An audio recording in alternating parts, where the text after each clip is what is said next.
പ്രകൃതിയിലെ ഏറ്റവും കാഠിന്യം കൂടിയ വസ്തു എന്നറിയപ്പെടുന്നത് എന്താണ്? 5 ഓപ്ഷൻസ് ഉണ്ട്. ഓപ്ഷൻ എ സ്വർണം, ഓപ്ഷൻ ബി വെടിയുണ്ട, ഓപ്ഷൻ സി കരിങ്കല്ല്, ഓപ്ഷൻ ഡി വജ്രം, option E ചീട.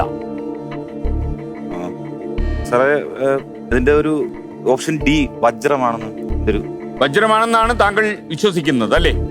Option diamond. D വജ്രം അല്ലെ? കാഠിന്യം കൂടിയ മനസ്സുള്ള ആൾക്കാർ കൂടെ ഉണ്ടായിരുന്നു, എന്നിട്ട് നമ്മൾ ഈ പരുവത്തിലായി അല്ലേ? അപ്പോ താങ്കൾ പറഞ്ഞിരിക്കുന്നത് ഓപ്ഷൻ ഡി ആണ് ശരി ഉത്തരം എന്നാണ്. ഇത് പൂട്ടാമോ എനിക്ക്? സാർ ഈ ചീട എന്താന്നുള്ളത് എനിക്ക് സത്യത്തിൽ അറിയില്ല.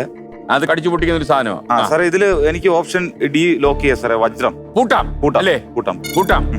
ഭാര്യയുടെ മുഖം നോക്കിയേ, ചിരി വരുന്നു അവർക്ക്.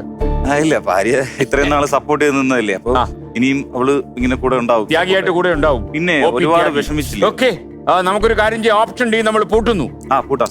അപ്പോ ഉണ്ണികൃഷ്ണൻ, താങ്കൾ തുടങ്ങിയിടത്ത് തന്നെ പിഴയ്ക്കുമോ എന്ന് എനിക്ക് സംശയമുണ്ടായിരുന്നു. ഉത്തരം ശരിയാണ്,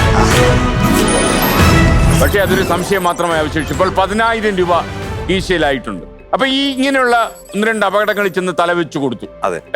ഈ സമയത്തൊക്കെ ഭാര്യയോട് ഉപദേശം ചോദിച്ചിരുന്നോ? ഭാര്യ പറയുന്നത് ഞാൻ കേൾക്കണ്ടേ? അങ്ങനെ ഒരു സംഭവം ഉണ്ട്. ഇപ്പം ഭാര്യ ചിലപ്പോൾ പറയും അത് നമുക്ക് ഇന്ന ആളുടെ അടുത്ത് കൂടെ ചോദിച്ചിട്ട് ചെയ്താൽ പോരെ എന്ന് പറയുമ്പോഴത്തേക്ക് ആ എടുത്തുചാട്ടത്തിൽ എന്നെ അതിൽ ഞാൻ ഫിക്സഡ് ആയി കഴിഞ്ഞു കഴിഞ്ഞാൽ പിന്നെ അതിൽ നിന്നൊരു മാറ്റം ഇപ്പോഴല്ല. താങ്കളുടെ മാനസിക ബലം എങ്ങനെയാ? കരുത്തനാണോ? ഞാൻ വളരെയധികം കരുത്തുള്ള ഒരു മാനസികാവസ്ഥയുമായി നടന്ന ഒരു ആത്മവിശ്വാസത്തോടു കൂടി നടന്നൊരു വ്യക്തിയാണ് ഞാൻ. അങ്ങനെയുള്ള ഒരാൾ എങ്ങനെയാണ് ആത്മഹത്യയുടെ വഴി ഭേദമാണെന്ന് ചിന്തിച്ചത്? സാർ അതാണ് ഞാൻ പറഞ്ഞത്. ഇപ്പൊ ഈ ഇത്രയും വലിയ സംഭവങ്ങളെല്ലാം വന്നപ്പോ എനിക്ക് ഡിപ്രഷനും ആങ്സൈറ്റിയുമായി. അപ്പൊ ഞാനത് മെഡിക്കൽ കോളേജിൽ നമ്മുടെ മോഹൻ റോയ് എന്ന് പറയുന്ന ഡോക്ടർ, അതിന്റെ ഹെഡാണ് അവിടുത്തെ, അദ്ദേഹത്തിന്റെ കീഴിൽ ഞാൻ ചികിത്സയിലായിരുന്നു. അല്ല, ഈ ആത്മഹത്യയെ കുറിച്ചൊക്കെയുള്ള ചിന്ത താങ്കളുടെ മനസ്സിൽ മുളപൊട്ടുമ്പോ വിദ്യാഭ്യാസ കാലത്തൊക്കെ കൂടെ പഠിച്ച് ഇറങ്ങി തിരിച്ചൊരു ഭാര്യ ഉണ്ടല്ലോ, അതെ, അവരെന്താ ആലോചിക്കാൻ? സാറേ അത് നമ്മുടെ താങ്കളൊരു കുട്ടിയുണ്ടല്ലേ? ഉണ്ട്, 1 വയസ്സുള്ള. താങ്കളുടെ ആകെ കടം ഞാൻ മനസ്സിലാക്കുന്നത് എത്രയാ? 13 ലക്ഷമാണോ? അല്ല സാറേ, ഒരു 25 ലക്ഷം രൂപ. 25 ലക്ഷം രൂപ. താങ്കളുടെ ജീവിതം കൊണ്ട് താങ്കൾക്ക് 25 ലക്ഷം രൂപ സമ്പാദിക്കാൻ പറ്റില്ലേ?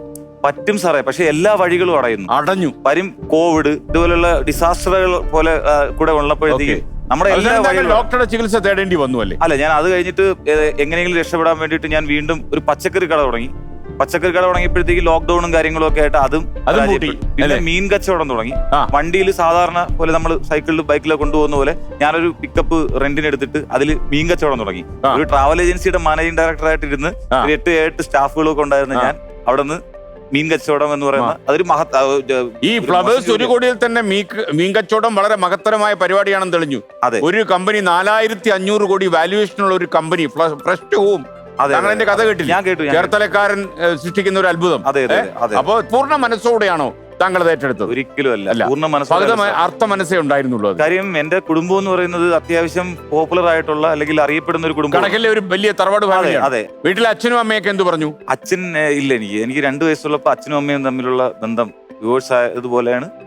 ഒരു ബന്ധമില്ല. അല്ല, അന്ന് ഈ ലീഗലി ഉള്ള സംഭവം മനസ്സിലായി. അച്ഛൻ വേറെ കല്യാണം കഴിച്ചോ? അച്ഛൻ കല്യാണം കഴിച്ചില്ല. അച്ഛനെ കാണാൻ പോകുന്നത് ജീവനോടുണ്ടോ? ഇപ്പോഴും ജീവനോടുണ്ട്. കാണാറുണ്ടോ നിങ്ങള്? ഞാൻ ഇപ്പൊ ഈ റീസെന്റ് അമ്മ മരിച്ചു ഇപ്പൊ 7 മാസം മുമ്പ്. അപ്പൊ അമ്മയ്ക്ക് ഇഷ്ടമല്ലായിരുന്നു. എന്റെ ജീവിതത്തിൽ എനിക്ക് ഏറ്റവും വലിയ അസറ്റ് എന്ന് പറയുന്നത് ഭാര്യ കൂടെ ഉണ്ടെങ്കിൽ പോലും എന്റെ 3 അമ്മമാരാണ്.